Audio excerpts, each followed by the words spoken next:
சிறந்தாழ்த்தி நம்முடைய கண்களை மூடி ஒரு நிமிடம் நாம் ஜெபிப்போம். ஆண்டவருடைய தெய்வீக அன்பையும் அவருடைய ஆதரவையும் நாம் பெற்றுக்கொள்ள அவருடைய கரங்களுக்குள்ளே நம்மை நாம் அர்ப்பணமாக்குவோமா? எங்கே ஓடுவே, எங்கே ஓடுவே, வானத்திற்கோ நிலவினிற்கோ எங்கே ஓடுவே, எங்கே ஓடுவே, நான் எங்கே ஓடுவே, வானத்திற்கோ நிலவினிற்கோ எங்கே ஓடுவே, ஆழ்கடலில் எனக்கு முன்பாக இயேசு சென்று விட்டார், ஆழ்கடலில் எனக்கு முன்பாக இயேசு சென்று விட்டார், பாதாளமே சமுத்திரமே மறைக்க மாட்டாயா, எங்கே ஓடுவே, நான் எங்கே ஓடுவே, வானத்திற்கோ நிலவினிற்கோ எங்கே ஓடுவே, நான் எங்கே ஓடுவே, நான் எங்கே ஓடுவே, வானத்திற்கோ நிலவினிற்கோ எங்கே ஓடுவே. ஆம் தந்தையே, எங்கு சென்றாலும் உடைய கரம் எங்களை ஆட்கொள்வதை நாங்கள் உணர்கிறோம். வானத்துக்கு சென்றாலும் பாதாளத்துக்கு சென்றாலும் ஆழ்கடலில் சென்றாலும் உடைய பிரசன்னம் எங்கும் இருக்கிறது என்பதை உணர்ந்து நீர் எங்களுக்காக தந்த மீட்பின் வார்த்தைகளை இதோ உம்முடைய வல்லமையின் வார்த்தைகளாக மதாசிராக பெற்றுக்கொள்ள எங்களுக்கு இந்த நற்செய்தியை கற்றுத்தாரும். மதாவியானவரை அனுப்பும் கற்றுத்தரும் ஆவியானவர் இதோ இப்பொழுது எங்களுடைய உள்ளங்களில் பேசும்படியாய் ஆயத்தப்படுத்தும். பொதுவான கிருபைகளை எங்களுக்கு தந்து இந்த நாளில் காத்தருளும், வழிநடத்தும். எல்லாவற்றையும் இயேசு இரட்சகருடைய பரிசுத்தமுள்ள நாமத்தில் மன்றாடுகிறோம் எங்கள் நல்ல தகப்பனே, ஆமென். இயேசு இரட்சகருடைய பரிசுத்தமுள்ள நாமத்திலே உங்கள் அனைவருக்கும் அவருடைய அன்பின் நல் வாழ்த்துக்கள். இந்த வருடத்திலே நாம் 8வது மாதத்திலே முக்கியமாக கடந்து வந்திருக்கின்றோம். இந்த நாளிலே சிறப்பாக இந்த ஆகஸ்ட் மாதம் முதல் செவ்வாய்க்கிழமை என்று ஆண்டவருடைய உருமாற்றத்தை பற்றி தியானிக்க நாம் அழைக்கப்படுகிறோம். ரொம்ப பொருத்தமுள்ளது.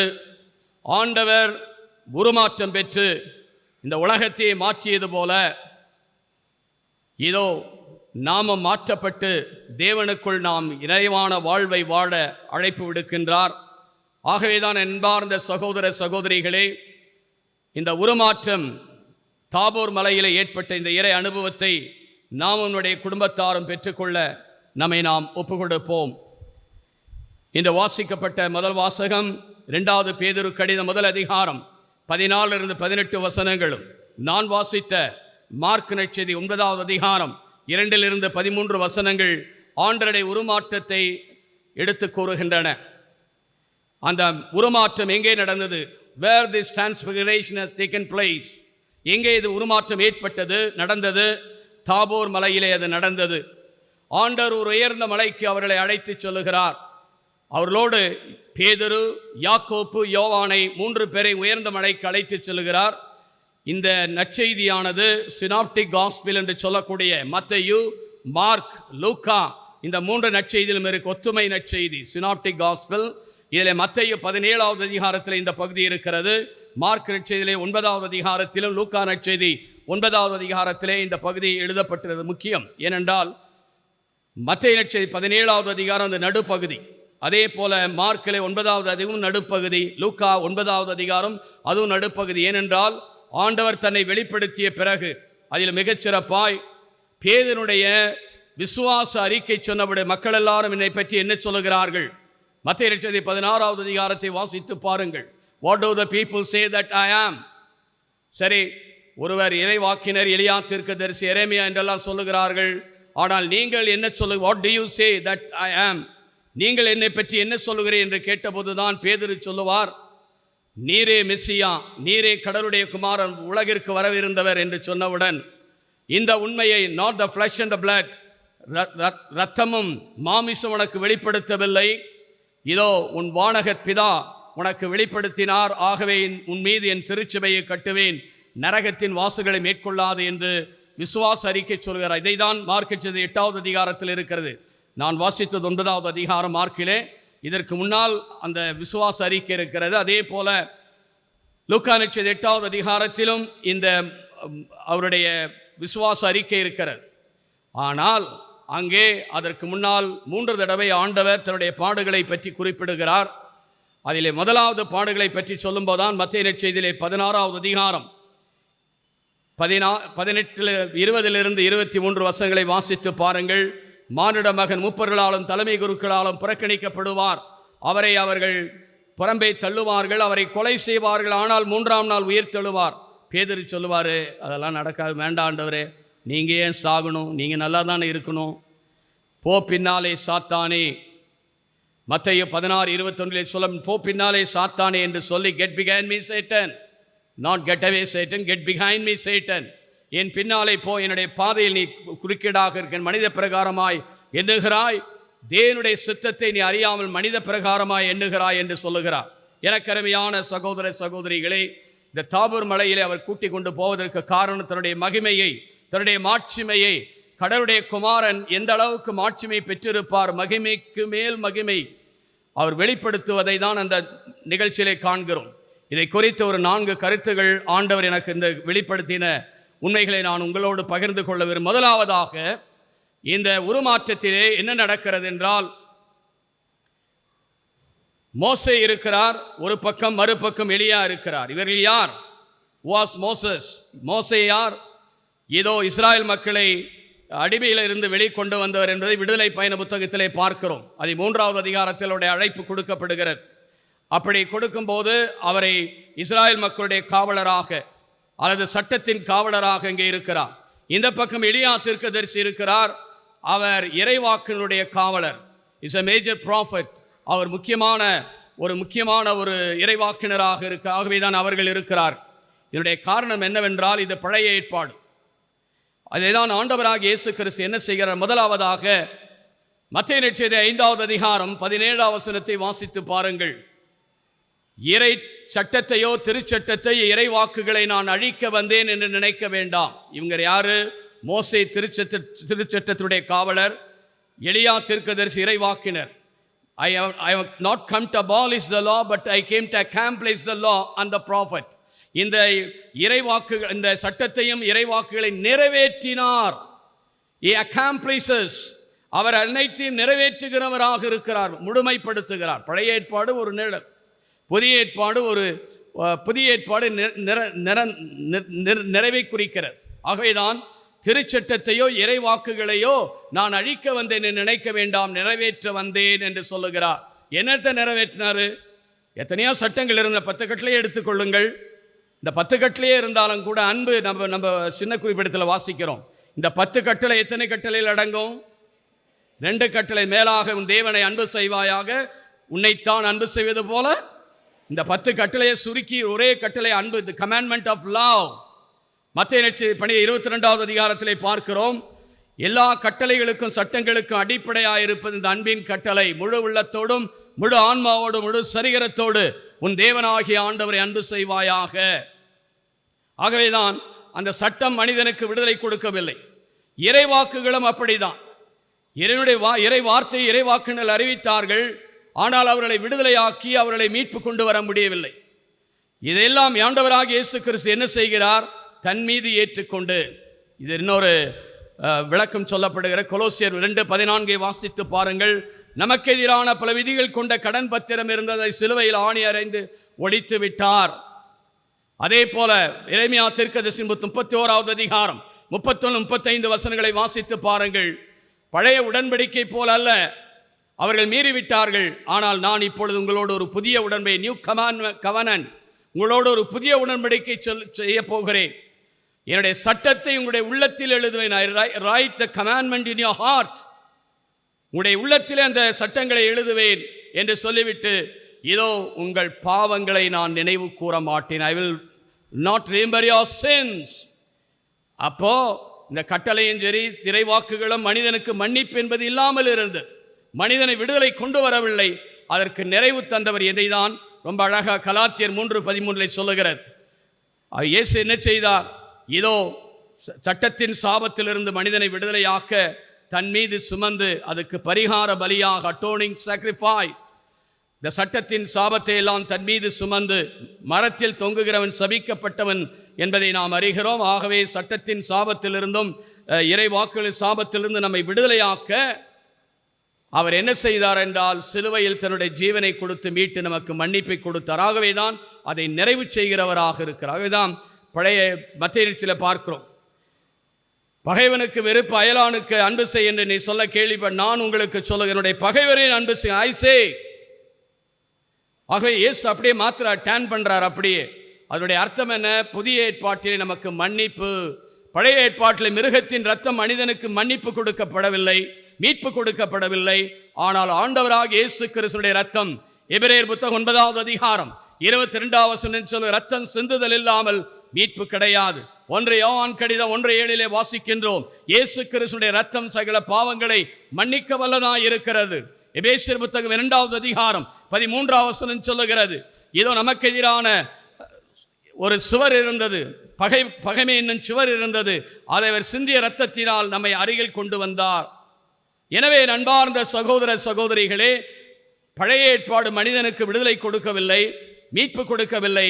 அதுதான் திருச்சட்டங்களும் இறைவாக்குகளும் ஆகும். ஆனால் ஆண்டவராகிய இயேசு கிறிஸ்து அன்பின் வடிவானவர், அன்பின் வார்த்தையானவர், இவற்றையெல்லாம் தன் மீது சுமந்து அதற்கு பரிகாரம் செய்து கலாத்தியர் 3:13 சொன்னது போல எவைகளெல்லாம் நம்மீது அவர் ஏற்றுக்கொண்டு அதுக்கு பரிகாரமாக சிலுவையில் சிந்திய இரத்தத்தினால் நமக்கு மன்னிப்பு கொடுத்து பழைய ஏற்பாட்டை நிறைவு செய்ய accomplishes the old covenant, old commandment.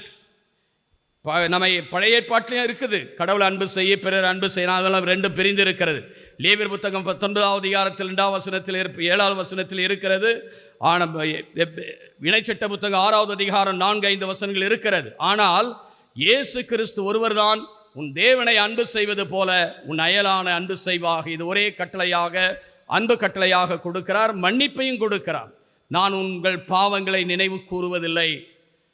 எரேமியா 31:35 நாம் பார்க்கிறோம், நம்முடைய பாவங்கள் நினைவு கூறுவதில்லை. ஆகவே தான் பழைய ஏற்பாட்டை நிறைவு செய்கிறார். இந்த தாபூர் மலை பழைய ஏற்பாட்டை, மோசையும் இருக்கிறார், எலியாவும் இருக்கிறார், அவர்கள் இருந்த ஒரு பயனும் இல்லை. ஆனால் இயேசு கிறிஸ்து நடுவராக இருக்கிறார். பாருங்கள், இந்த பக்கம் மோசே, இந்த பக்கம் எலியா, இவர்கள் நடுவராக இருந்து அவற்றை நிறைவு செய்கிறார். இன்றைக்கு நம் வாழ்க்கையில் அப்படிதான். எனக்கு அருமையான சகோதர சகோதரிகளே, நம்முடைய பழைய வாழ்க்கையை புதிய வாழ்க்கையாக தேவன் மாற்ற விரும்புகிறார். கொலோசியர் புத்தகம் 3வது அதிகாரம் 10வது வசனம், எபேசியர் புத்தகம் 4வது அதிகாரம் 23-24 வசனங்களை வாசித்து பாருங்கள். நம்முடைய பழைய இயல்பை எல்லாம் களைந்து விட்டு புதிய இயல்புக்குரிய மனித இயல்பிலே மாற்றம் அடைந்து, டிரான்ஸ்ஃபார்ம் யோர்செல்ஃப், இதுதான் உருமாற்றம் அடைந்து கடவுளுடைய சாயலை நாம் பெறுவதுதான் நாம் உண்மையான உருமாற்றம். That's a transfiguration. அதுதான் உண்மையான டிரான்ஸ்ஃபர்மேஷன். நம்முடைய வாழ்க்கையில் ஒரு மாற்றத்தை குறிக்கிறது. அந்த மாற்றத்தை தேவன் ஒருவர் தான் நமக்கு உள்ளத்திலே கொடுக்கிறார் என்பதை அறிந்து எல்லாரும் சிறன் தாழ்த்துவோமா? நம்முடைய கண்களை மூடிய வண்ணமாய் ஒரு நிமிடம் நம்முடைய பழைய வாழ்க்கையிலே வைராக்கியம், பழிவாங்கிற எண்ணம், இதோ பல துன்பங்கள், துயரங்கள், வேதனைகள், கண்ணீர், அவமானங்களே நீ வைத்து வாழ்ந்து கொண்டிருக்கலாம். God calls you. இயேசு அழைக்கிறார். நீ ஒரு புதிய வாழ்க்கை, கிறிஸ்துவை ஆடையாக அணிந்து கொள்ளவே. We should wear Christ. கிறிஸ்துவுக்கு ஆடையாக அணிந்த புது படைப்பாக He becomes a new creation. நாம் புதிய படைப்பாய் மாற வேண்டும், புதிய வாழ்வுக்குள் வர வேண்டும். பழைய நிலையிலிருந்து நாம் புதிய வாழ்க்கைக்கு நாம் அழைக்கப்படுகிறோம். ஆகவே சட்டங்களையும் இறைவாக்குகளை அழிக்க அல்ல, அவற்றை நிறைவேற்றிய இயேசு கிறிஸ்து நம்முடைய வாழ்க்கையிலும் உண்மையான மனமாற்றத்தை எதிர்பார்க்கிறார். மார்க் 1:15 சொன்னது போல, மனம் திரும்புங்கள், நற்செய்தியை நம்புங்கள். நாம் ஆண்டவர் பக்கம் திரும்பி நம்முடைய பழைய வாழ்க்கையெல்லாம் விட்டுவிட்டு புதிய வாழ்க்கையிலே ஆண்டவராகிய இயேசு கிறிஸ்துவுக்குள்ளே நம்மை ஒப்புக் கொடுப்போமா? உங்களுடைய உள்ளத்தை ஆண்டவரை ஏற்றுக்கொள்ளுங்கள். வெறுமையான நம்பிக்கை இழந்து சோர்ந்து போன, பாவத்தில் அடிமையாயிருக்கிற, பலவீனத்தில் அடிமையாயிருக்கிற, நம்பிக்கை இழந்து நிர்கதியில் இருக்கிற நம்முடைய வாழ்க்கையை ஆண்டவர் மாற்றும்படி என் இயேசு ராஜாவுக்கு எந்நாளும் ஸ்தோத்திரம் பாடுவோம். என் இயேசு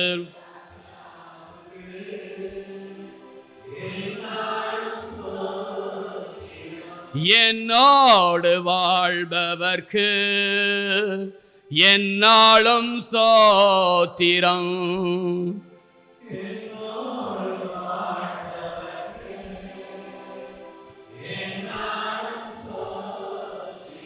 என் இயேசு ராஜாவுக்கு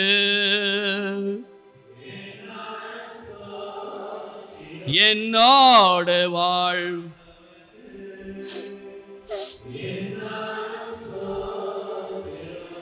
கர்த்தாவே, நீர் செய்த நன்மைகளை நித்தமும் நினைக்கின்றேன்.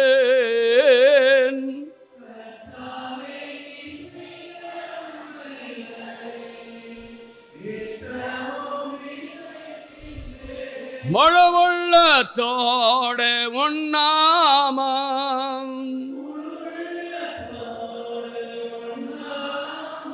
பாடி புகழுவேன் நான். என் இயேசு எந்நாளும் என்னோடு எந்நாளும். இனி நான் வாழ்வது உமக்காக, உமது மகிமைக்காக.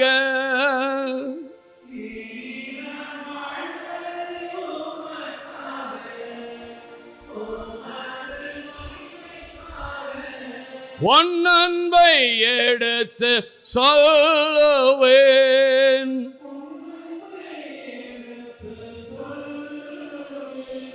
ஓயாமல் பாடுவேன் நான். என் இயேசு எந்நாளும் என்னோடு எந்நாளும். ஆம், எனக்கு அருமையான சகோதர சகோதரிகளே, ஆண்டவருடைய உருமாற்றத்திலே பழைய ஏற்பாட்டை நிறைவு செய்கிற, ஆகவேதான் சிலுவையிலே சொன்ன 7வது வார்த்தை ஆல் திங்ஸ் ஹவ் அக்கம்ப்ளிஷ்ட், எல்லாம் நிறைவேறிற்று. 7வது வார்த்தை என்னத்தை நிறைவேற்றினது தான் பழைய ஏற்பாட்டில் சொன்ன வாக்குகளை எல்லாம், இறை வாக்குகள், சட்டங்களை எல்லாம் அந்த சிலுவையில் நிறைவேற்றி விட்டார் என்பதான். அந்த சிலுவையில் இருக்கிற 7 வார்த்தையில் ஒரு வார்த்தை, கடைசி வார்த்தை, ஆவி உன் கையில் ஒப்படைக்கிறேன்றதுக்கு முன்னால் அவர் சொன்னார், எல்லாவற்றையும் எல்லாம் நிறைவேறிற்று.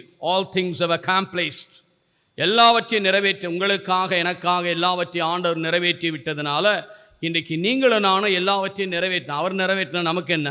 நாம் அந்த அவருடைய பிள்ளைகளாகி நீங்களும் நானும் அதே போல இந்த பூமியிலே நிறைவுள்ளவர்களாக வாழ வேண்டும். ஏனென்றால் மத்தேயு 5:48 என்ன சொல்லுகிறது?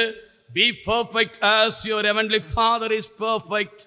உங்கள் விண்ணக தந்தை நிறைவுள்ளவராய் இருப்பது போல நீங்களும் நிறைவுள்ளவர்களாய் இரு. Not merely the morality, ஏதோ ஒழுக்கத்தில் நிறைவென்பது அல்ல, உன் வாழ்க்கையே ஒரு நிறைவுள்ளதாக இருக்க வேண்டும். லைஃப் இன் abundance. யோவான் 10:10 சொன்னது போல, என் ஆடுகளுக்காக என்னுடைய ஜீவனை கொடுக்கிற, அது மிகுதியாய் பெரும்பொருட்டு. என் மெய்ப்பன் ஆண்டவர், திருப்பாடல் 23:1 பார்க்கிறோம், The Lord is my shepherd and nothing I shall want. இதோ அவரே நம் மெய்ப்பனாய் இருந்து நம்மை நிறைவுக்குள் வழிநடத்துகிறார். ஆகவேதான் பழைய ஏற்பாட்டை நிறைவேற்றி புதிய ஏற்பாட்டிலே கிறிஸ்து நிறைவுள்ளவராக இருக்கிறார். உங்கள் தந்தை நிறைவுள்ளவராய் இருப்பது போல நீங்களும் நிறைவுள்ளவர்களாய் இருங்கள் என்று சொல்லுகிறார். இரண்டாவதாக, இந்த தாபூர் மழையில் மிக மிக முக்கியமானது நான் வாசித்த நற்செய்தியில், லூக்கா நற்செய்தியில் இருக்கிறது. நான் வாசித்த நற்செய்தியில் கூட 10-11 வசனங்களிலே இறந்து உயிர்த்தெழுதல், பாடுகளை பற்றி சொல்லப்பட்டிருக்கிறது. துன்பங்கள், பாடுகள், இறந்து உயிர்த்தெழுதல்.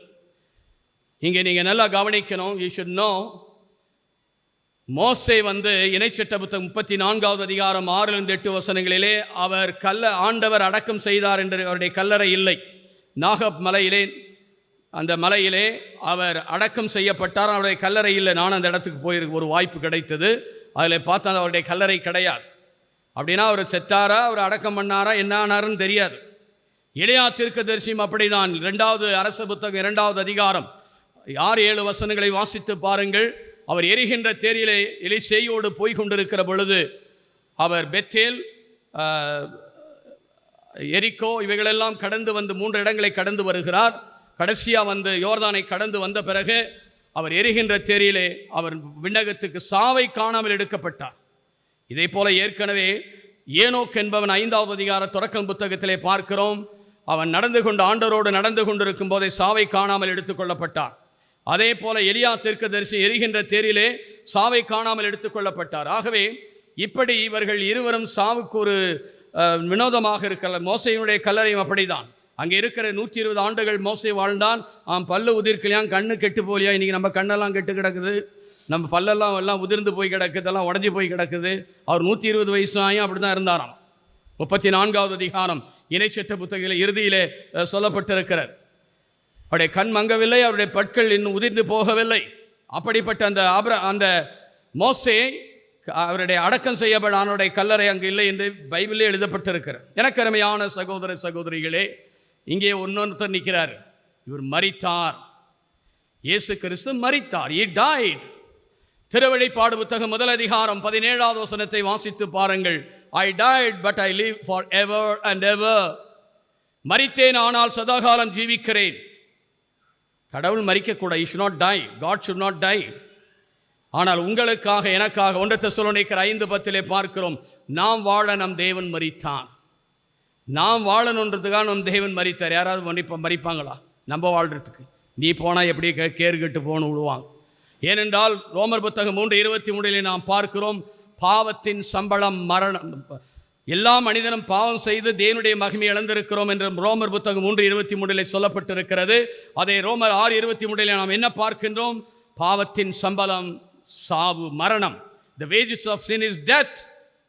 அந்த சாவு நீங்களும் நானும் சந்திக்க வேண்டியது. அது ஆண்டவராக இயேசு கிறிஸ்து சந்தித்தார். ஆகவேதான் மத்தேயு நற்செய்தி 12வது அதிகாரம் 38-42 வசனங்களில் நான் ஒரு நிகழ்ச்சியை பார்க்கிறோம். என்னவென்றால், யூதர்கள் அடிக்கடி என்ன பண்ணுவாங்கன்னா, ஆண்டவரை பார்த்து நீ ஒரு அதிசயம் பண்ணு, நான் நம்புறேன்னு. இப்போ நீங்களும் நானும் அதுக்கு தான் வந்துக்கிறோம். இங்கே என்ன கோயிலுக்கு எதுக்கு வந்துக்கிறோம்? அதிசயத்தை பார்க்கணும், அற்புதம் நடக்கணும், கடவுள் அதுக்கு தான். இல்லைன்னா ஆண்டவர் ஏமாந்தாடுறான். அவங்களும் அப்படி தான் சொன்னாங்க, ஒரு அதிசயம் பண்ணு, யூ டூ சம் மிரக்கல், நாங்கள் நம்புகிறோம். அப்போ அவர் சொன்ன வார்த்தை மத்தேயு 12:38-42 வசனங்களை வாசித்து பாருங்கள். திஸ் ஈவில் அடல்ட்ரஸ் ஜெனரேஷன், இந்த தீய விபச்சார தலைமுறை அருங்குறி ஒன்றை கேட்கிறது. யோனா நினிவே மக்களுக்கு அருங்குறியாக இருந்தார். அது என்னது யோனா நினிவே மக்களுக்கு அருங்குறி? யோனா ஒரு மனிதன், சாதாரண மனிதன். அவன் தார்சிஸுக்கு டிக்கெட் வாங்கி ஓடுறாரு. திருப்பியும் ஒரு திமிங்கல வயிற்றில் உள்ளே போயிட்டு 3 நாள் உள்ளே இருந்து அப்புறம் தன்னுடைய நிலைமையை உணர்ந்து வாயில கக்கின பிறகு 1,20,000 மக்கள் மனம் திரும்பினார்கள். யோனாத்திற்கு 3 புத்தகங்கள் இருக்கிறது, அதில் சொல்லப்பட்டிருக்கிறது. அவர் போய் சொன்னார், இன்னும் 40 நாட்களில் இந்த நினைவே பட்டணம் அழிந்து போகும், நீங்கள் எல்லாம் மனம் திரும்பணும். அப்போ அரசன் முதல் ஆடு மாடு வரை எல்லாருமே கோணி உடுத்தி சாம்பலில் படுத்து எல்லாரும் மனம் திரும்பினார்கள். இதை பார்த்த தேவன் அவர்களுக்கு மனம் இறங்கினார். அதுதான் இங்கே சொல்லப்பட்ட யோனாவினுடைய நற்செய்தியை கேட்டு அவர்கள் எல்லாரும் மனம் திரும்பினார். யோனா நினிவே மக்களுக்கு அருங்குறியாக இருந்தார். ஆனால் மானிட மகன் இத்தலைமுறையினர், for this generation, what is this generation, மண்ணினுடைய வயிற்றிலே ஒரு 3 நாள் இருந்தார். அவர் சாகலை, அப்படியே திமிங்கலாம் உள்ளே வச்சுக்கிட்டே இருந்துச்சு. அப்புறம் கக்கிருச்சு. ஆண்டவர் செத்தார் உண்மையாக. அதனால தானே அவர் செத்துட்டார்னு ப்ரூவ் பண்ணுறதுக்காக தான் இவருடைய விழாவை ஈட்டியால் குத்தி திறக்கப்பட்டது என்று யோவான் 19வது அதிகாரம் 34வது வசனத்திலே பார்க்கிறோம். அவர் செத்துட்டாரா, மற்றவன் காலம் முடிச்சு சாகடிச்சிட்டான். ஏனென்றால் பாஸ்கா விழாவுக்கு எந்த பிணங்களும் அந்த சிலுவையில் தொங்கக்கூடாது. ஆகவே இவர் என்ன பண்ணுறாங்கன்னா, இயேசுவை அவர் செத்துட்டாரான்னு பார்க்கறதுக்காக தான் விழாவை ஒரு ஈட்டியால் குத்தி பார்க்குறோம். விழாவை குத்துறான், அதிலிருந்து ரத்தம் நீரும் வெளிவந்தன. 19வது 34வது வசனத்திலே பார்க்கிற யோவான செய்தியிலே. அப்போது இறந்ததை கண்டு அதை கீழே எடுக்கிறார். எனக்கு அருமையான சகோதர சகோதரிகளே, மண்ணின் வயிற்றில் 3 நாள் இருந்தால், இதை விட அதிசயம் உலகத்தில் இல்லை. என்ன அதிசயம்னா, இதுவரை யாரும் உயிர்த்தெழவில்லை. No one has risen from the dead. If there is anyone, he is a God. இன்றைக்கி கூட நீங்கள் எருசலேமுக்கு போனீங்கன்னா, நான் சென்றிருக்கிறேன். அங்கே அவருடைய கல்லறை இன்றைக்கி நம்ம கல்லறையெல்லாம் பாருங்கள். நம்ம கல்லறை எங்கேயோ புளியகுளத்தில் தான் இருக்குது, இங்கே தான் இருக்குது. எல்லா கல்லறையும் மூடி இருக்குது. எல்லாம் சீட் போட்டு எல்லாம் மூடி வச்சுக்கிறாங்க. எந்த கல்லறையும் திறந்தில்லை, யாருமே வெளியே வரல. இதுவரையிலும் எந்த கல்லறையில் யாரும் வெளியே, ஒரே ஒரு கல்லறை மட்டும் திறந்திருக்குது. அடையாளம் என்ன? Yes, risen from the dead. இதை லூக்கா நற்செய்தி 24வது அதிகாரத்தில் 6வது வசனத்தில் பார்க்கிறோம். உயிருள்ளவரை செத்தவரிடத்தில் தேடுவானேன். இவங்க தேடி போகிறாங்க. மகதலே மரியா சீடர்லாம் போகும்போது சொல்லுவார், உயிருள்ளவரை செத்தவரிடத்தில் தேடுவான, அவர் ஏற்கனவே உயிர்த்து விட்டார். Yes, risen from the dead. எனக்கு அருமையான சகோதர சகோதரி, இதுதான் நமக்குரிய ப்ளஸ் பாயிண்ட். அந்த தாபூர் மலையிலே உயிர்த்த ஆண்டவருடைய அனுபவத்தை அங்கு மகிமை வெளிப்படுத்தப்படுகிறது. அவர் இறந்த உயிர்த்தெழுதலை பற்றி அவர் சிந்திக்கிறார் என்று நான் வாசித்த நற்செய்தியை நீங்கள் கவனமாக கேட்டிருந்தீர்களா? அது புரிந்திருக்கும். இயேசு மரித்தார், ஆனால் சொன்னபடியே 3ஆம் நாள் உயிர்த்தெழுந்தார். அவங்களால யாருமே நம்பலை. மகதலாம் மரலாம் ஏதோ அங்கே கல்லறையிட்ட உட்காந்து அழுதுகிட்டே இருந்தா. சரி, ஆண்டவர் முதல்ல அவருக்கு வெளிப்படுத்தினார். சீடர்கள் வந்து வெட்டி பார்த்தாங்க, குடிஞ்சு பார்த்தாங்க, ஓடிட்டாங்க. மேல் மாடியில் போய் திரும்பியும் எல்லாம் பூந்துக்கிட்டாங்க, பயந்துட்டு போயிட்டாங்க. ஆனால் இந்த பெண் தைரியமாக இந்த கல்லறைக்கு முன்னால் என்றால் யோவான் நற்செய்தி 20வது அதிகாரத்திலே பார்க்கிறோம். எனக்கு அருமையான சகோதர சகோதரிகளே, நம் தேவன் உயிரோடு இருக்கிறார். இது ரொம்ப அழகாக யோபு புத்தகம் 19வது அதிகாரத்திலே நீங்கள் வாசித்து பார்த்தீர்கள் என்றால், யோபு ரொம்ப கடினமான ஒரு சூழ்நிலையில் இருந்தான். 19வது அதிகாரம் 25, 26 வசனங்களை வாசித்து பாருங்கள். இந்த தசை அழிந்து, ஏன்னா ஏற்கனவே புண்ணு எல்லாம் பூத்து சீல் ஒடிது, நாய் நக்கிட்டு இருக்குது. அவன் சொல்கிறான், இந்த தசையெல்லாம் அழிந்து கொட்டினாலும் மீட்பர் உயிரோடு இருக்க. My redeemer is alive. அவர் உயிரோடு இருக்கிறார். அந்த மீட்பரை என் கண்ணால் காண்பேன். நாட் த அந்நிய கண்களால் அல்ல. அவனை பார்த்தா இவன் நம்ம சொல்கிறோம் ரொம்ப பேர், இயேசுவை பார்த்தேன், இயேசுவோட நடந்தேன், இயேசுவோட உட்கார்ந்தேன், சாப்பிட்டேன், குடித்தேன், தூங்கினேன்லாம் சொல்லுவாங்க. அவர் சொல்கிறாரு, என் சொந்த கண்களால், வித் மை ஓன் ஐஸ், என் சொந்த கண்களால் அவரை நான் காண்பேன். என் சொந்த அந்நிய கண்களால் அல்ல, என் மீட்பர் உயிரோடு இருக்கிறார். யாரு? பழைய ஏற்பாட்டு மனுஷன் துன்பத்தின் நேரத்தில் சொல்கிற வார்த்தை. இன்றைக்கி நீங்கள் நான் பாருங்கள், கஷ்டம் வரும்போது, துன்பம் வரும்போது, எங்கடா அந்த ஆண்டவர் இருக்கிறாரா? எனக்கு ஏன் இந்த துன்பம்? எனக்கு ஏன் இந்த துயரம்? எனக்கு ஏன் இந்த கண்ணீர்? ஏன் இந்த அவமானம்? நான் அவனுக்கு துரோகம் பண்ண? நான் உண்டியில் காசு போடலையா? மாலை வாங்கி போடலையா? கேண்டில் கொளுத்தலையா? கோயிலுக்கு வரலையா? இதெல்லாம் நம்ம சொல்கிற வார்த்தைகள் எல்லாம் சொல்லிக்கிட்டு தான் இருக்கணும். உன் தேவன் உயிரோடு இருக்க. The God is living with you. கடவுள் உன்னோடு வாழ்கிறார். 1 கொரிந்தியர் 3:16, Holy Spirit indwells in you. யோவான் 1:14 வார்த்தை மனுவுருவான நம்மிடையே குடிக்கொண்டிருக்கிறார். மத்தேயு 1:23 என்ன சொல்லுகிறது? இம்மானுவேல், கடவுள் நம்மோடு இருக்கிறார். அவருடைய பேரை என்ன தெரியுமா? விடுதலை பயண புத்தகம் 3:14 சொல்லுகிறது, I am who I am. இருக்கிறவராய் இருக்கிறவர் நம்மோடு இருக்கிறார். இது எவ்வளவு பெரிய ஆசீர்வாதம். நீங்க போய் அவரோட இருக்கிறீங்கன்றதெல்லாம் இல்லை. நோ, அவர் உங்களில் இருக்கிறார். அதான் வாட் இஸ் ஃபெய்த். எபிரேயர் 11:6 அவரை அணுகி சொல்லு. அவர் இருக்கிறார். எங்க இருக்கிறார்? வானத்தில் இருக்கிறாரா? பூமியில் இருக்கிறாரா? திவ்ய நட்கள். அவர் பிரசன்னம். உங்களோடும் என்னோடும் அவர் இருக்கிறார். அந்தோனியார்கிட்ட இருக்கிறார். அதனால தான் அவர் இன்றைக்கும் புனிதர். Is a living saint. அவர் சத்தி எத்தனை வருஷம்? 600-700 வருஷங்க ஆயிடுச்சு. ஏன் அவர் புனிதராக இருக்கிறாரு? கடவுள் அவரோடு வாழ்கிறார். உயிர்ப்பும் உயிரும் நானே. யோவான் 11:25 சொன்னது போல, I am the life and the resurrection. உயிர்ப்பும் உயிரும் நானே. ஒருவன் இறந்தாலும் அவன் வாழ்கிறான். He lives even if he dies. எனக்கு அருமையான சகோதர சகோதரிகளே, அதனால தான் புனிதர் உயிருள்ள புனிதராக இன்றைக்கும் மாதாவுக்கு அடுத்து ரொம்ப சிறப்பாக இருந்துக்கிட்டு காரணம் அவர் தான். எனக்கு அருமையானவர்கள், இது ரொம்ப முக்கியமானது. நாம் தேவன் உயிரோடு இருக்கிறார். அதனால் நீங்கள் என்ன பண்ணணும்? நம்முடைய வாழ்க்கையிலே ஆண்டவருடைய உயிர்ப்பின் நம்பிக்கையிலே நீங்களும் நானும் வாழ வேண்டும். அவருடைய பிரசனம் இன்று நம் மத்தியிலே இருக்கிறது. அவருடைய வார்த்தை உயிருள்ளது. அவருடைய ஆவியானவர் உயிருள்ளவர். இந்த திரு அவை உயிருள்ளது. எங்கே என் நாமத்தில் குழுமி இருக்கிற மத்தேயு 18:20 என்ன சொல்லுகிறது? Wherever you gather together in my name, I will come and indwell with them. நான் அவர் மத்தியிலே நான் வாசம் செய்கிறேன். Wherever my name is honored. விடுதலை பயணம் 2023 சொல்லப்படும், எங்கெல்லாம் என்னுடைய நாமம் பிரஸ்தாபப்படுகிறதோ அங்கே நான் வந்து உங்களை ஆசீர்வதிப்பேன். நீ போய் ஆசீர்வாதம் பெறணும் அவசியம் இல்லை. அவர் வந்து உன்னையும் உன் குடும்பத்தை உன் பிள்ளைகளை ஆசீர்வதிப்பார். தேவன் உயிரோடு இருக்கணும். God is the God of living, not the God of death.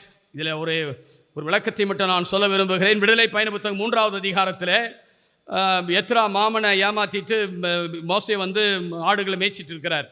அப்போ வந்து ஒரு அதிசய மலையில் ஒரு காட்சியை காண்றார். என்ன காட்சினா, முட்செடி எரிகின்றது, ஆனால் அது எரிந்து கீழே கொட்டவில்லை. இப்போ முட்செடி எரிஞ்சிச்சுன்னா எரியணும், அது வந்து என்ன செய்யணும், அது கருகி கீழே கொட்டணும். ஆனால் இந்த முட்செடி அப்படி அல்ல. அதிசய காட்சி என்ன, முட்செடி எரிகிறது, நெருப்பு எரிந்து கொண்டிருக்கிறது. அதிலிருந்து ஒரு குரல் கேட்கிறது, மோசே மோசே இங்கே வா, கம். போனார். உன் காலை கழட்டி வை, உன் செருப்பை கழட்டு, நீ நிற்கிற இடம் பரிசுத்தமான பூமி, நிற்கிற இடம் பரிசுத்தமான பூமி. அப்போ சொன்னார், என் மக்களுடைய கண்ணீரை கண்டு நீ அவங்கள போய் விடுதலை ஆக்கு என்று சொன்னார். அப்போ அவர் சொன்னார், ஆபிரகாமின் தேவனும் ஈசாக்கின் தேவன் யாக்கோப்பின் தேவன் என்று சொன்னார். அவர்கள்லாம் இறந்துட்டாங்க, இறந்தாலும் கூட அவர் வாழ்கிறார். அப்போ தான் பேர் கேட்கும்போது இருக்கிறவராக இருக்கிறாங்க. நல்லா இதிலேருந்து என்னென்னா, முச்செடி எரிந்தாலும் அது கீழே கொட்டு. அதே போல தான் ஆண்டவர் மரித்தாலும், கன்னிமரியாளுடைய அமல உட்பம் அப்படி தான். கன்னிமரியாளுடைய அமல உட்பமும் அவர்கள் அமல உட்பமாக கடைசி வரை இருந்தார். எல்லா தலைமுறையினரை பேருடையாளரை போற்றுமே அவருடைய அமல உட்பத்தை கனெக்ட் பண்ணி சொல்லலாம்.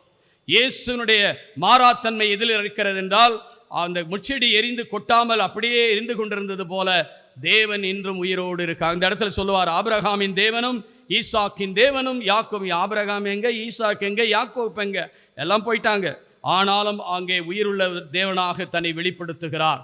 எனக்கு அருமையான சகோதர சகோதரிகளே, அந்த தேவன் நம் தேவனாய் இருக்கிறார். உயிரோடு நம் வாழ்விலை செயல்பட விரும்புகிறார், நம்மை ஆசீர்வதிக்கிறார். இன்று நம்முடைய விசுவாசம் உயிரோட்டம் உள்ளதாக இருக்க வேண்டும். Our faith should be alive. செத்துப்போன விசுவாசம் என்ன தெரியுமா? யாக்கோப்பு சொல்வார் 2:17 என்ன சொல்வார்னா, சொல்றது மட்டும் இருக்கக்கூடாது, வாழ்க்கையில் நாம் கடைபிடித்து வாழ வேண்டும். We should live. அதான் யாக்கோப்பு 1:21 சொல்வார், கேட்கிறவர்களாக மட்டும் இராமல் அதை கடைபிடித்து வாழ்கிறவர்களாக இருக்க வேண்டும். அதனால தான் ரொம்ப மார்க் 3:31-35 என்ன சொல்லுகிறார், யார் என் தாய், யார் என் சகோதர சகோதரிகள், தேவனுடைய வார்த்தையை கேட்டு அதன்படி நடக்கிறவர்களே. மத்தேயு 7வது அதிகாரம் 24-27 என்ன சொல்லுகிறது, கட்பாரின் வார்த்தையை கேட்டு அதன்படி செய்கிறவன் கட்பாரின் மீது தன் வீட்டை கட்டி அறிவாளி கொப்பாவான்.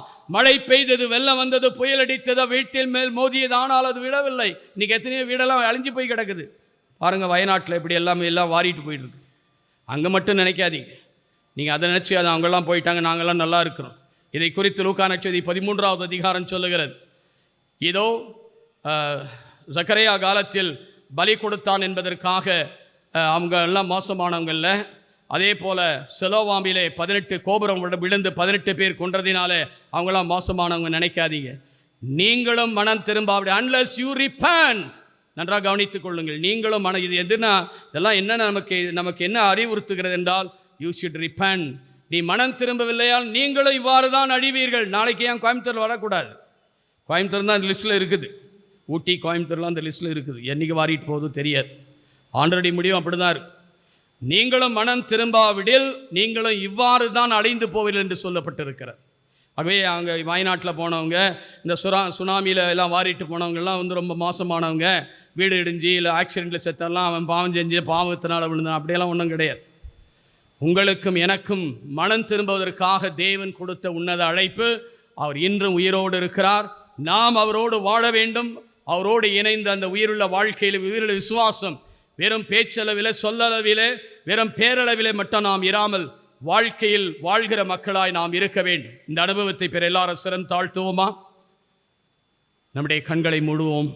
உன்னுடைய விசுவாச வாழ்க்கை எப்படிப்பட்டது என்று சற்று சிந்தித்து பார். ஏதோ பேரளவில் மட்டும் நீ கிறிஸ்தவனா, பேரளவில் மட்டும் ஆண்டவரை தேடுறவனா, ஆண்டவனே ஆண்டவனே என்று சொல்லுகிறவன் எல்லாம் விண்ணரசில் சேர மாட்டான். மத்தேயு 7:21 சொல், நான் பேயை ஓட்டினேன், பிசாசை ஓட்டினேன், நாங்கள் அற்புதம் செய்தோம், நாங்கள் வல்ல செய்களை செய்தோம் என்றெல்லாம் சொன்னாலும் இல்லை. லூக்கா 13 எங்கள் வீட்டில் வந்து நீங்கள் குடிச்சிங்க, படுத்தீங்க, தூங்குனீங்க, நீங்கள் நற்செய்தி அறிவித்தீங்க, நீர் யார் என்று எனக்கு தெரியாது. I do not know who are you, I never knew you. அந்த வார்த்தை ரொம்ப கடினமான வார்த்தை. நீங்கள் யார் என்று எனக்கு தெரியாதுன்னு சொல்றார். நான் புளியகுளத்துக்கு ரெகுலராக மாசுக்கு வந்தேன், நற்செய்தியை கேட்டேன், திருப்பலியில் பங்கேற்றேன், எல்லாம் நீ சொல்லலாம். ஐ நெவர் நியூ யூ, நீர் யார் என்று எனக்கு தெரியாது. நெறிக்கட்ட, அந்த வார்த்தை நெறிக்கட்டவர்களை என்னை விட்டு அகன்று போங்கள், நெறிக்கட்டவர்களை என்னை விட்டு அகன்று போங்கள். வாழ்க்கையில் நாம் கடவுளோடு வாழ வேண்டும், கடவுளோடு இருக்க வேண்டும், கடவுளோடு நிலைத்திருக்க வேண்டும் என்றே விரும்புகிறார். ஆண்டவரிடத்தில் இருப்போமா? ஆண்டவரை நோக்கி பாருங்கள். அவரே எல்லாவற்றிலும் நிறைவுள்ளவராக இருக்கிறார். நம்முடைய வாழ்க்கைக்கு ஆதாரம் அவரே. நம்முடைய வாழ்க்கையின் எல்லா நிலையிலும் அவரே நமக்கு துணையாக இருக்கும்படி வாரும் ஆண்டவரை எங்களை ஆசீர்வதியும் என்று நம்முடைய வாழ்க்கையிலே அவரிடத்தில் ஒப்பு கொடுப்போமா? கூடவே ஏறும் ஓ இயேசுவே, என் பக்கத்திலே ஏறும் ஓ இயேசுவே, நீர் இல்லாமல் நான் வாழ முடியாது, நீர் இல்லாமல் கூடவே ஏறும், நீர் இல்லாமல் நான் வாழ, இருளான வாழ்க்கையிலே, உயிரற்ற வாழ்க்கையிலே, இருளான வாழ்க்கையிலே, உயிருள்ள வாழ்க்கையிலே என் வெளிச்சமும் நீரே, நீர் இல்லாமல் நான், நீர் இல்லாமல் நான் கோடவே ஏறும், நீர் இல்லாமல் நான் கண்ணீர் சிந்தும் நேரத்திலே, காயப்பட்ட நேரத்திலே, கண்ணீர் சிந்தும் நேரத்திலே, காயப்பட்ட நேரத்திலே என் அம்மாவும் நீரே,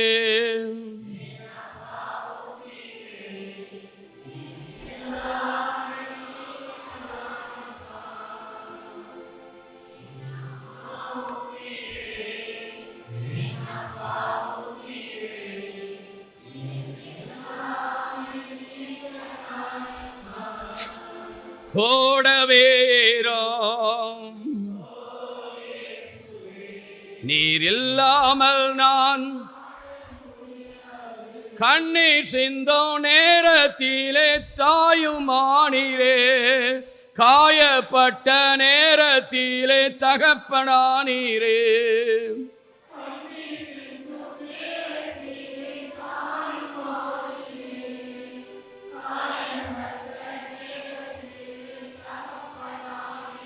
என் அம்மாவும் நீரே, நீர் இல்லாமல் நான் வாழ, நீர் இல்லாமல் நான் கூடவே ஏறும், நீர் இல்லாமல் நான், நீர் இல்லாமல் நான். எனக்கு அருமையான சகோதர சகோதரிகளே, பழைய ஏற்பாட்டை நிறைவு செய்து நம்முடைய வாழ்க்கை நிறைவு செய்தது இந்த தாபூர் மலை அனுபவம். இரண்டாவது, நம் தேவன் உயிரோடு இருக்கிறார் என்பதை வெளிப்படுத்துகிறது இந்த தாபூர் அனுபவம். மூன்றாவதாக, மூவொரு தன்மை, ட்ரினிட்டேரியன் பிரசன்ஸ் ஆஃப் காட், தந்தை, குமாரன், பரிசுத்த ஆவியானவர். இதெல்லாம் நமக்கு எப்படி தெரியும்னா, இயேசு கிறிஸ்து வந்த பிறகு தான் எல்லாம் நமக்கு தெரியும். அதுவரையிலும் தந்தை யார், மகன் யார், இயேசுக்கு பரிசுத்த ஆவி யாருன்னு தெரியாது. தந்தை யார்? அன்பானவர். மகன் யார்? மீட்பனானவர். மனிதனாய் இந்த பூமியிலே உன்னையும் என்னை மீட்க வந்தவர். பரிசுத்த ஆவியானவர் is a fellowship of the fellowship, நம்மோடு வாசம் செய்கிறவர்.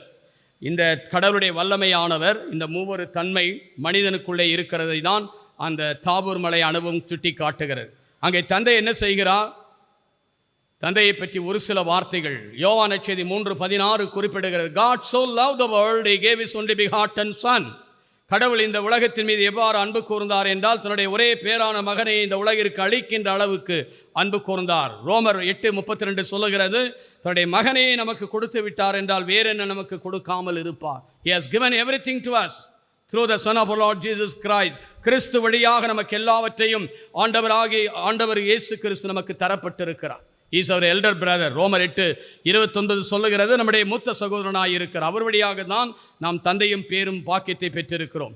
இயேசு கிறிஸ்து இந்த பூமிக்கு மீட்பராக அனுப்பினார், நம்மில் ஒருவராக அனுப்பினார். எபிரேயர் 4:15 சொல்லுகிறது, பாவம் தவிர மற்ற அனைத்திலும் நம்மை போல எல்லா விதத்திலும் அவர் சோதிக்கப்பட்டார். He was tempted in every respect of man. மனிதனுடைய எல்லா சோதனைக்குள்ளும் அவர் உள்ளே கடந்து சென்றார், ஆனால் பாவம் மட்டும் அவர் செய்யவில்லை. எபிரேயர் 2:17-18 அதைதான் சொல்லுது. Though he was son of God, he learned obedience through suffering. பாடுகள் வழியாகத்தான் நேரடியாக கீழ்ப்படிதலை அவர் துய்த்துணர்ந்தார். நாம் பாவிகளாக இருந்தோம். எபிரேயர் 5:8 பார்க்கிறோம், அவர் ரத்தம் சிந்தி நமக்காக மீட்பை தேடி தந்து நம்மை ஆசீர்வதித்திருக்கிறார். ஆகவே மீட்பராய் இயேசு கிறிஸ்து இந்த பூமியிலே 33 ஆண்டுகள் வாழ்ந்தார். அதான் கிமுக்கு அவர் வந்தார்னு என்ன அர்த்தம்? கிபி. இப்போ we are in the year of 2024. 2024 ஆண்டில் 20 ஆண்டுகளுக்கு முன்னால் அவர் இந்த பூமியில் வந்து நமக்காக வாழ்ந்து நமக்காக பாடுகள் பட்டு நமக்காக மரித்தார். அவர் என்ன செய்தார்? 2 கொரிந்தியர் புத்தகம் 8வது அதிகாரம் 9வது வசனம் குறிப்பிடுகிறது, அவர் செல்வமிக்கவராயிருந்தும் உங்களுக்காக எனக்காக அவர் ஏழையாக மாறி மரணம் மட்டும் கீழ்ப்படிந்து தன்னுடைய ஜீவனை கொடுத்து நமக்கு சென்றிருக்கிறார். ஆகவே அவருடைய நாமத்தை நமக்கு விலையேற பெற்ற நாமத்தால் நாம் மீட்கப்படுகிறோம். அவருடைய விசுவாசத்தால் வாழ்வு பெறுகிறோம். இதுதான் இயேசு கிறிஸ்து. பரிசுத்த ஆவியார் அவர் சொல்லுவார், யோவான் 14:16-17 யோவான் 16:7 சொல்லுவார், நான் பிதாவிடத்தில் கேட்பின் மற்றொரு துணையாளர் உங்களுக்கு கொடுப்பார், அவர் உங்களோடு இருப்பார், அவர் உங்களுக்குள் இருப்பார். Is a one more advocate. உங்களுக்கு மற்றொரு துணையாளர். இந்த பூமியில் முதல் துணையாளர் இயேசு கிறிஸ்து, 2வது துணை அட்வொகேட் நமக்காக பரிந்து பேசுகிற பரிசுத்த ஆவியானவர். ரோமர் 8:26 பார்க்கிறோம், நமக்கு நம்முடைய பலவீனமான நேரங்களில் ஆவியானவர் துணையாக இருக்கிறார். அந்த ஆவியானவர் தான் நம்மை பலப்படுத்துகிறார். எங்கே ஆவி உண்டோ, 2 கொரிந்தியர் 3:18 பார்க்க, எங்கே ஆவி உண்டோ விடுதலை உண்டு. ஆகவே இந்த மூவொரு கடவுளுடைய தன்மை நமக்குள்ளே கொண்டு வருவதற்காகத்தான் அந்த தாபூர் மலை அனுபவம் நமக்கு நமக்கு அதெல்லாம் தெரியாது. இயேசு கிறிஸ்து தன்னை வெளிப்படுத்தியதன் வழியாகத்தான் நாம் இதை அறிந்து கொள்கிறோம். இந்த மூவொரு தன்மையை இந்த தாபூர் மலையிலே நாம் பெற்றுக்கொள்வோம். இன்றைக்கு நாம் எல்லாரும் தந்தையினுடைய அன்பையும் மகனுடைய மீட்பையும் பரிசுத்தாவுடைய நட்புரையிலே நாம் நிலைத்து நின்றோம் என்றால், யோவான் நற்செய்தி 14வது அதிகாரம் 23வது வசனத்தில் சொன்னது போல, நீங்கள் என்னுடைய கட்டளை கடைப்பிடித்தால், நாங்கள் என்றால் we, the Father, Son and the Holy Spirit, தந்தையும் குமாரனும் பரிசுத்த ஆவியானவர் நம்மிடத்தில் வந்து வாசம் செய்து நம்முடைய பிரசனத்தில். நம்மளாம் பொதுவாக என்ன நினைக்கிறோன்னா, தந்தை எங்கேயோ வானத்தில் உட்காந்து தாடி வச்சுக்கிட்டு, நீங்கள் முதல் வாசகத்தோட டேனியல் புத்தகம் 7வது அதிகாரம் 9 வாசிக்க வேண்டியதில் இன்றைக்கி அதை ட்ராப் பண்ணியாச்சு. அந்த இதில் பார்த்தீங்கன்னா, ஒரு தொன்மையானவர் வந்தால் பெரிய தாடி வச்சுருந்தார், வெண்மையான முடியை போட்டிருந்தார் அப்படின்லாம் தந்தையை பற்றியெல்லாம் வர்ணனை இருக்கிறது. எனக்கு அருமையானவர்களே, தந்தை என்பவர் எங்கோ அல்ல, அவருடைய பிரசன்னம் நமக்குள்ளே இருக்கிறது. மகனாகிய இயேசு கிறிஸ்துவினுடைய வார்த்தை உங்களுக்குள்ளும் எனக்குள்ளும் குடிக்கொண்டிருக்கிறது. ரோமர் 10:6 சொல்லுகிறது, அந்த வார்த்தை நமக்குள்ளே குடிக்கொண்டிருக்கிறது. அதோடு மட்டுமல்ல, பரிசுத்த ஆவியானவரும் நமக்குள் இன்று வாசம் செய்கிறார். இன்னைக்கு அதை விட்டுட்டு நம்ம மற்ற எல்லாமே நம்மள்கிட்ட இருக்குது. இன்னைக்கு கடவுளுடைய பிரசனம். ஏனென்றால் யோவான் 15:4 சொன்னது போல, என்னை பிரிந்து உங்களால் ஒன்றும் செய்ய முடியும். Apart from you can do nothing. இன்னைக்கு கடவுளை விட்டுட்டு என்னென்ன பண்ணுமோ அத்தனையும் பண்ணிடுறோம். ஆனால் இந்த மூவொரு தன்மை நம்மிலே செயல்பட்டதென்றால் நாம் தந்தையினுடைய நிறைவான அன்பையும் ஆசிரியையும் ஆறுதலை பெறும். இது ரொம்ப அழகாக 1 கொரிந்தியர் 13வது அதிகாரம் 10வது வசனத்தில் சொல்லப்பட்டது. When the fullness comes, all your weakness will be disappeared. What is the fullness? தந்தை, குமாரன், பரிசுத்த ஆவி நமக்குள்ளே வருந்தார் என்றால் நம்முடைய குறைகள் எல்லாம், பாவங்கள், பலவீனங்கள், வேதனைகள், கண்ணீர், அவமானம் எல்லாம் நம்மை விட்டு நீங்கிவிடும். இது மூவொரு தன்மையுடைய ஒரு சாதாரண விளக்கம். இது ரொம்ப சொல்ல நேரமில்லை. மிக முக்கியமானது இதுதான்.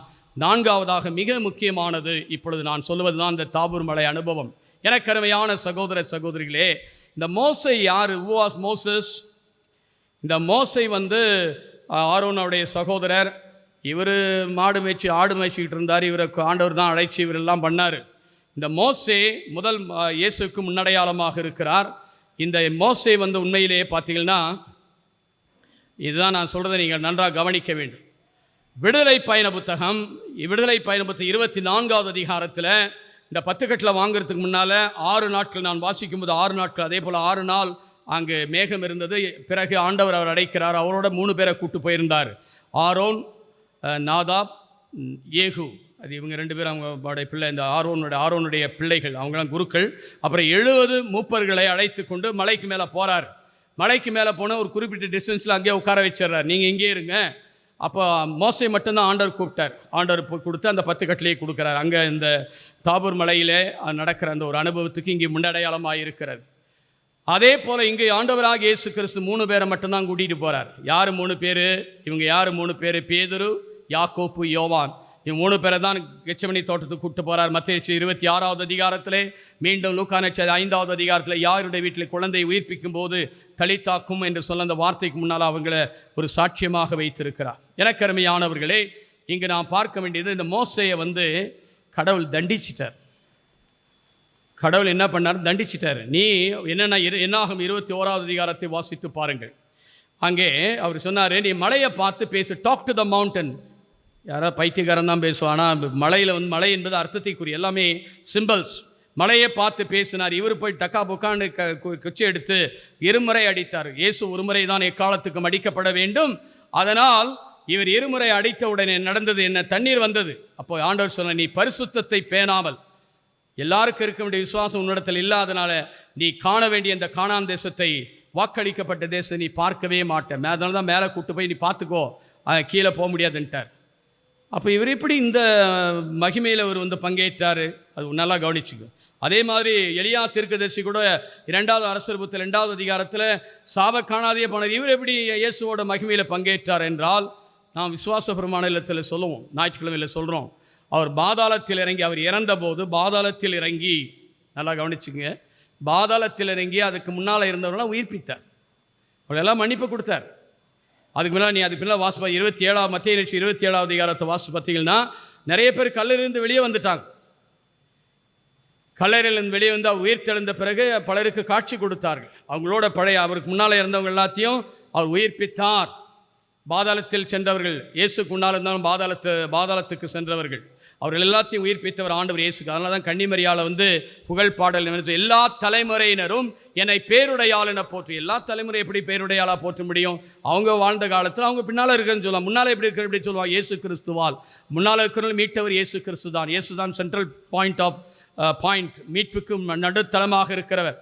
ஆகவே தான் அவர் தனக்கு முன்னால் இருந்தவர்களெல்லாம் உயிர்ப்பித்து அவர்களுக்கு மன்னிப்பை கொடுத்து அவர் விண்ணகத்தில் இருக்கிறார். இங்கே நன்றாக கவனித்துக் கொள்ளுங்கள். அவர் வாழ்கின்ற நாட்களிலே 33வது அதிகாரம், அதில் 11வது வசனம், விடுதலை பயண புத்தகம் 33வது அதிகாரம் 11வது வசனத்தில், மோசே ஒரு நண்பனிடத்தில் பேசுவது போல் முகமுகமாய் கடவுளோடு பேசினான் என்று வேதத்தில். ஆனால் அப்படியெல்லாம் இல்லை. That's not the truth.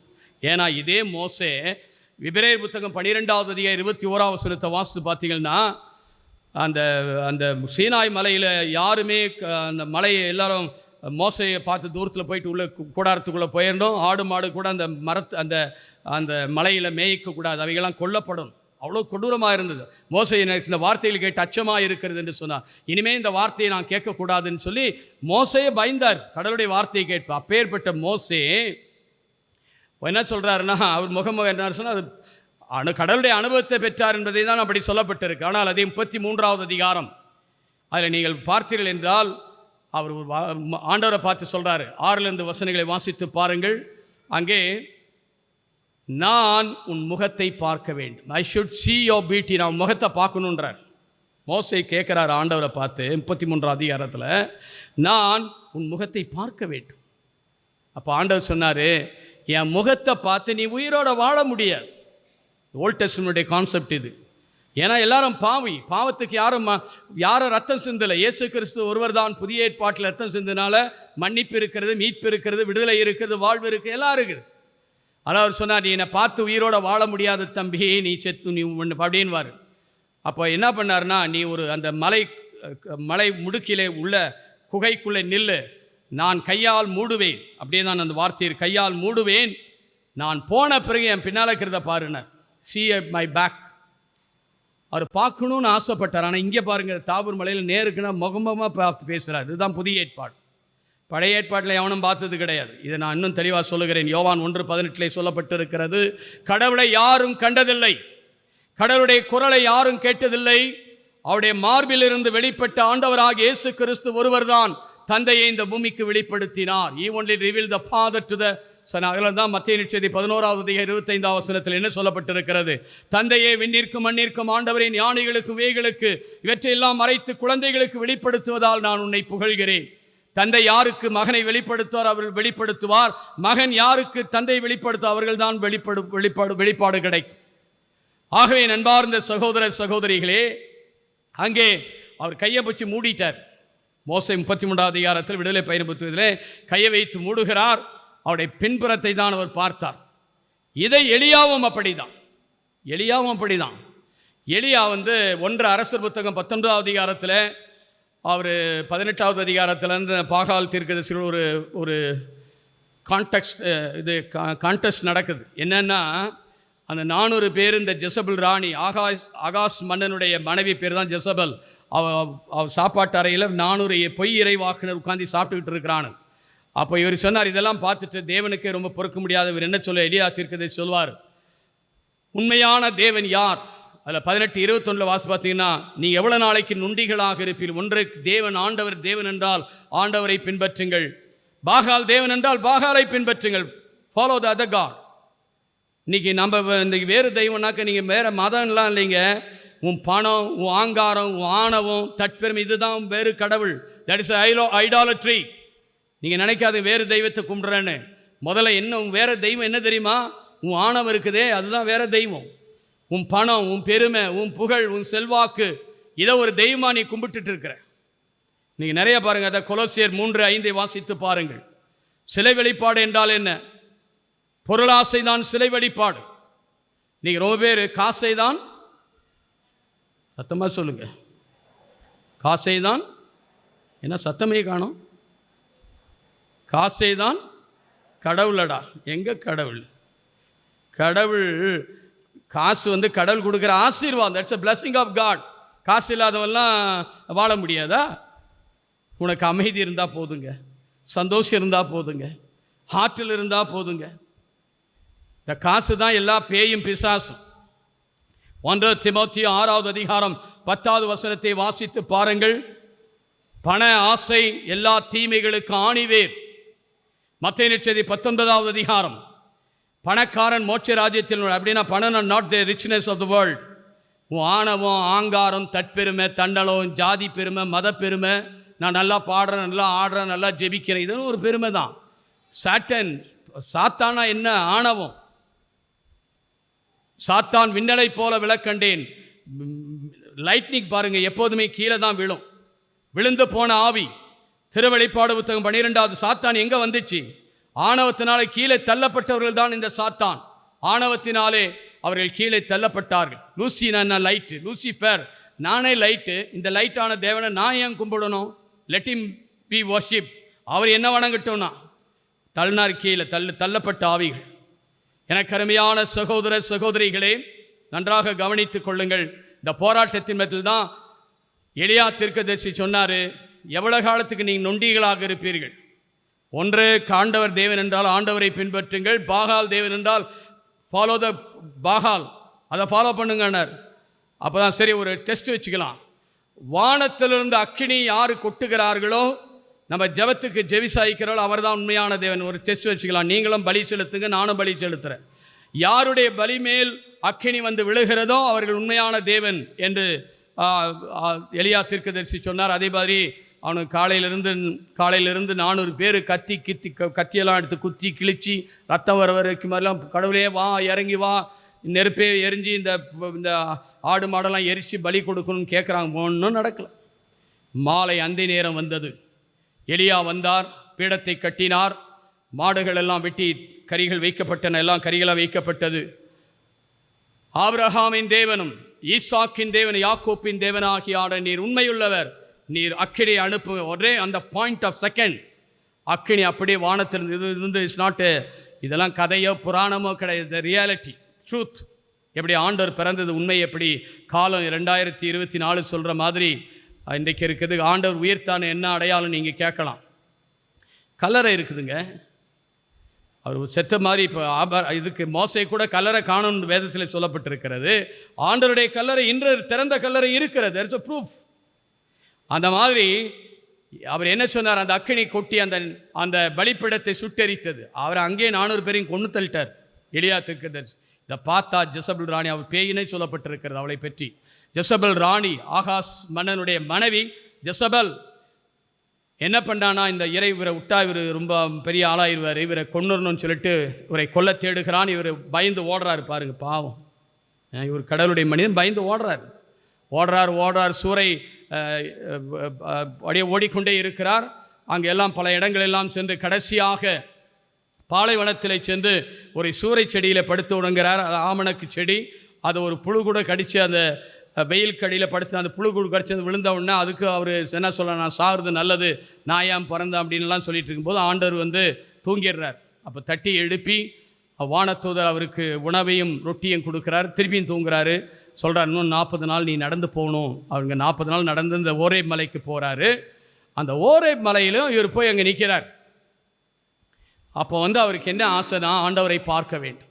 எப்படி மோசேக்கு இருந்த அதே ஆசை தான் இவருக்கு இருந்துச்சு. அதில் தான் இந்த தாபூர் மலையில் இவங்க வரத்துக்கு காரணம் என்னென்னா, இவரும் ஆண்டவரை பார்க்க வேண்டும் என்று. ஆண்டவர் தான் சொல்லிட்டாரு, நீ அவன் பார்த்தவன் அவனும் பிழைக்க மாட்டான். இன்றைக்கி ஆண்டவரை பார்த்தீங்கன்னா நீ ஜாலியாக வாழலாம், நீ சந்தோஷமாக இருக்கலாம். ஆனால் அவருடைய வாழ்க்கையில் அப்படி அல்ல. அவர்கள் பார்ப்பது ஒரு பெரிய அதிசயமாக இருந்தது. என்ன நடந்தது? அவர் குகைக்குள்ளதாக இருந்தார். வெளியே நில்லுனார். ஏன் இங்கே நிற்கிறேன்? நான் ஆர்வமுள்ளவனாக இருக்கிறேன். என்னை ஜெசபல் ராணி கொல்ல தேடுறா.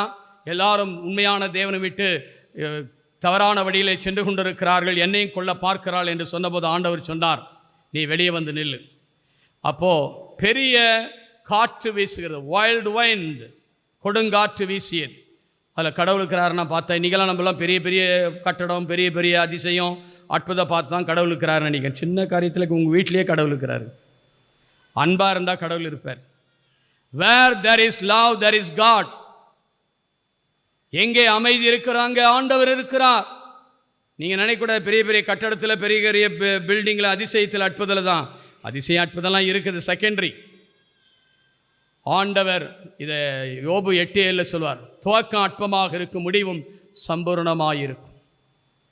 ஆகவே தான் என் அன்பார்ந்த சகோதரனே, பெரிய அடுத்த நிலநடுக்கம் வருகிறது. there's earthquake. அதுலேயும் இல்லை. கடைசியில் அப்புறம் நெருப்பு வருகிறது. நெருப்பும் ஒரு அடையாளம் தான் பழைய ஏற்பாட்டில். பட் இருந்தாலும் கூட அதில் ஆண்டவருக்கு தென்படவில்லை. இறுதியாக எனக்கு அருமையானவர்களே, தென்றல் காற்று, ஜென்டல் பீஸ், தென்றல் காற்று, ப்ரீஸ், ஜென்டில் ப்ரீஸ், அமைதியான தென்றல் காற்று. இதனுடைய அர்த்தம் என்னவென்றால், திருப்பாடல் 46:10 சொல்லப்பட்டிருக்கிறது, B still and know that I ஆம் த Lord.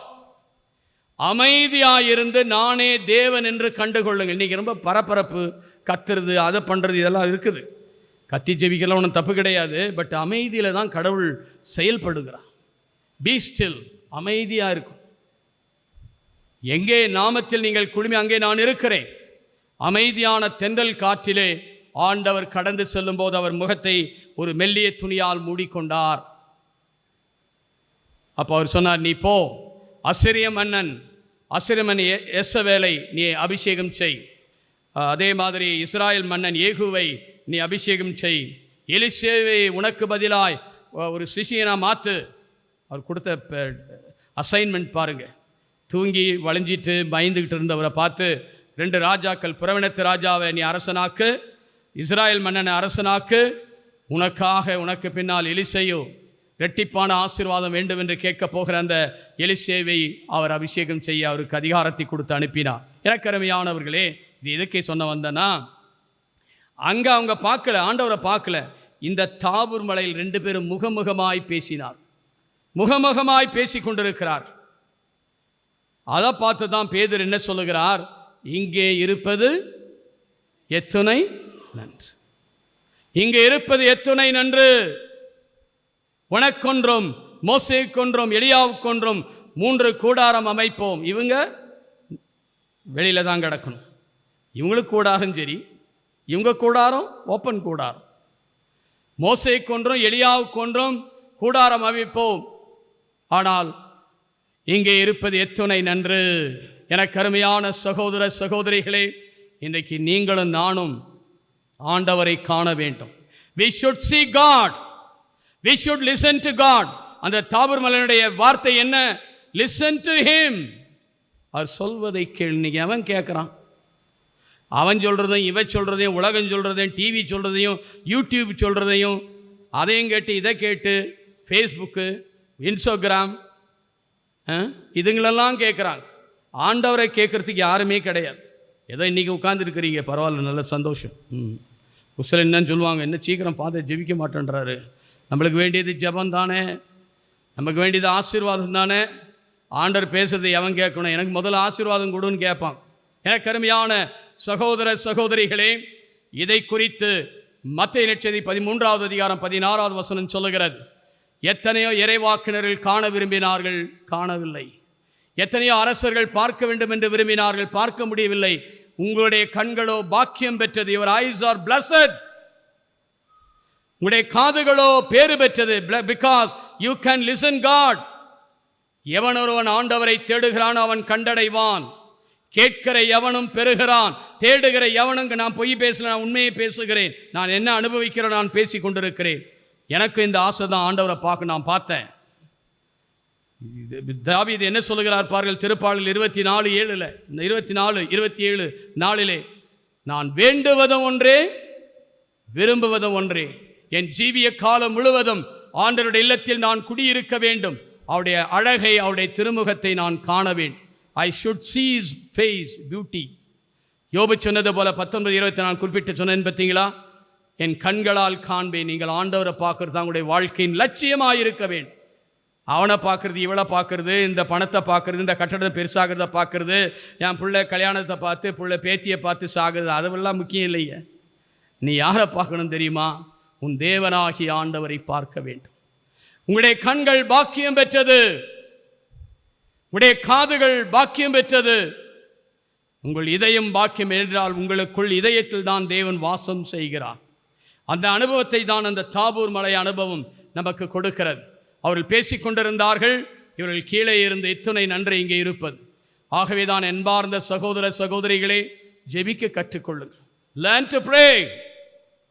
Be in the presence of God. ஒவ்வொரு நாளும் அதிகாலையில் எழுந்து ஜெபியுங்கள். Pray. ஆண்டவருடைய பாதத்திலே முழங்கால் அமருங்கள். புலம்பல் புஸ்தகம் 3:23 சொல்லுகிறது, காலை தோறும் அவருடைய கிருபை புதுப்பிக்கப்படுகிறது. His graces are renewed in the early morning. காலையில் உட்கார்ந்து முழங்காலில் அமர்ந்து கதறுங்கள், ஜெபியுங்கள், ஆண்டவரை தேடுங்கள், இறை வார்த்தை வாசியுங்கள், தியானியுங்கள், திருப்பலி அருட்சாதனங்களிலே பங்கேற்று ஆண்டவருடைய நிறைவை பெற வேண்டும். இதுதான் உலகத்துடைய லட்சியம், உன் வாழ்வினுடைய லட்சியம். அவரை பார்த்துட்டு உலகத்தில் நீ எதையும் பெற வேண்டிய அவசியம் இல்லை. என் தேவனை நான் கண்டேன். நீங்கள் பாருங்கள், இந்த நெத்தனையல் யோவான் முதல் அதிகாரத்தில் அவர் அத்திமரத்தின் கீழே அவர் ஜெபித்து கொண்டிருக்கிறார். சகரியா 4:4 பார்க்குறோம், அத்திமரத்தின் கீழே இருந்து ஜெபிக்கிறது ஆண்டவர் ஞானத்தில் தெரிஞ்சு சொன்னார். நீ அத்திமரத்தின் கீழ் இருக்கும்போதே நான் உன்னை அறிவேன். அது எப்படி உங்களுக்கு தெரியும்? அவர் சொன்னார், இதைவிட நீ பெரியவற்றை காண்பாய். யோவான் 1:51 வாசித்து பாருங்கள். நான் உன்னை அத்திமரத்தின் கீழே இருக்கிறேன் போதே நீ அதிசயப்படுற, அதை விட பெரியவற்றை காண்பாய். வானதூதர்கள் மானிட மகன் மீது ஏறுவதை இறங்குவதை காண்பீர்கள். That's a greatest sign. கடவுளை நாம் காண வேண்டும். ஒவ்வொரு நாளும் தேடுங்கள், கண்டடைவீர்கள். ஏனென்றால் ஆண்டவர் அண்மையில் இருக்கிறார். ஏசாயா 55:6 வாசித்து பாருங்கள். அவர் அண்மையில் இருக்கும்போது அவரை தேடுங்கள். God is near to the broken hearted. திருப்பாடல் 34:18 சொல்லுகிறது, உள்ளம் உடைந்தவருக்கு ஆண்டவர் அண்மையில் இருக்கிறார், நைந்த உள்ளங்களுக்கு ஆண்டவர் மீட்பை கொடுக்கிறார். திருப்பாடல் 145:18 என்ன சொல்லுகிறது? உண்மையாய் தேடுவோருக்கு, that's very important, those who are sincerely seeking the Lord, உண்மையாய் தேடுவோருக்கு ஆண்டவர் அண்மையில் இருக்கிறார், உன் கண் முன்னாலே இருப்பார். இணைச்சட்ட புத்தகம் 4:7 அதை தான் சொல்லுகிறது. நம் தேவன் எங்கோ அங்கோ இங்கோ அல்ல, நீ தேடி அலைய தேவையில்லை, உன்னோடு இருக்கிறார், உன் வாசற்படியில் நிற்கிறார். திருவெளிப்பாடு 3:20 நான் கதவை தட்டுகிறேன், யாராவது என் சப்தத்தை கேட்டு கதவை திறந்தால் நான் உள்ளே வந்து அவர்களோடு விருந்துன்பேன், அவர்களும் என்னோடு விருந்துண்பார்கள். They will dine with me, I also dine with them.